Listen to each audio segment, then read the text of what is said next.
Picture yourself walking through the streets of Paris, France, over 150 years ago. The city is buzzing with artists carrying easels and paintbrushes, heading to cafes where they discuss new ways to create art. Among these creative people is a young woman from America who has traveled thousands of miles to follow her dream of becoming a painter.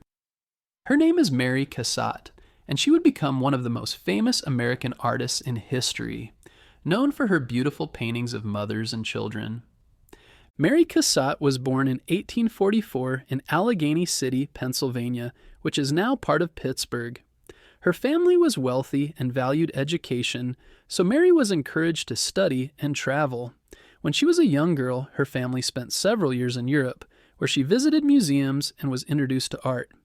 By the time she was a teenager, she decided she wanted to be an artist, even though this was not a common career path for women in the 1800s. Her parents didn't fully support her decision at first, but Mary was determined to follow her passion. At age 15, she enrolled in the Pennsylvania Academy of the Fine Arts in Philadelphia. There she studied classical painting, but she found the experience frustrating. Women students were often not treated as seriously as men, and Mary disliked the slow pace of the lessons. She wanted to challenge herself and grow faster as an artist. After several years of training, she convinced her parents to let her travel to Europe to continue her studies. In 1866, Cassatt moved to Paris, France, which at the time was the center of the art world. Women were not allowed to attend the École des Beaux-Arts, the top art school in Paris, but Mary found private teachers and copied works in the Louvre Museum to improve her skills. She studied the techniques of old masters while also paying attention to new, modern styles of painting that were beginning to emerge. These experiences helped shape her unique style. At first, Cassatt struggled to gain recognition. Many art galleries and exhibitions were controlled by men, and women had a difficult time getting their work displayed. Mary's career changed when she met the French artist Edgar Degas in the late 1870s.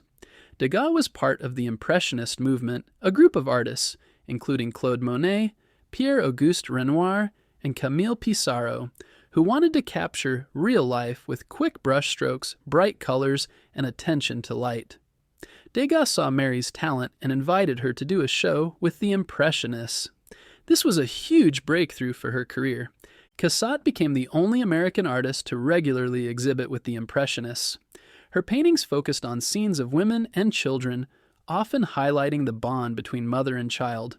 She used soft colors, delicate brushstrokes, and unusual angles to give her works a feeling of intimacy. Paintings like The Child's Bath and Young Mother Sewing show the beauty in ordinary moments. Mary believed that the daily lives of women were just as worthy of art as any grand subject. Mary Cassatt's career was not just about painting.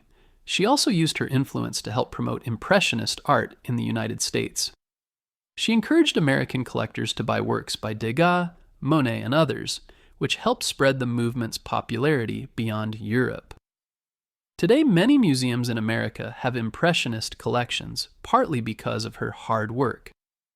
Mary Cassatt died in 1926 in France, but her legacy continues. Today, her paintings can be found in some of the most famous museums in the world, including the Metropolitan Museum of Art in New York and the Musée d'Orsay in Paris. Her work still inspires people with its warmth, honesty, and focus on the importance of family and everyday life. Mary Cassatt's story is one of determination and courage. She followed her passion, worked hard, and made her voice heard through her art.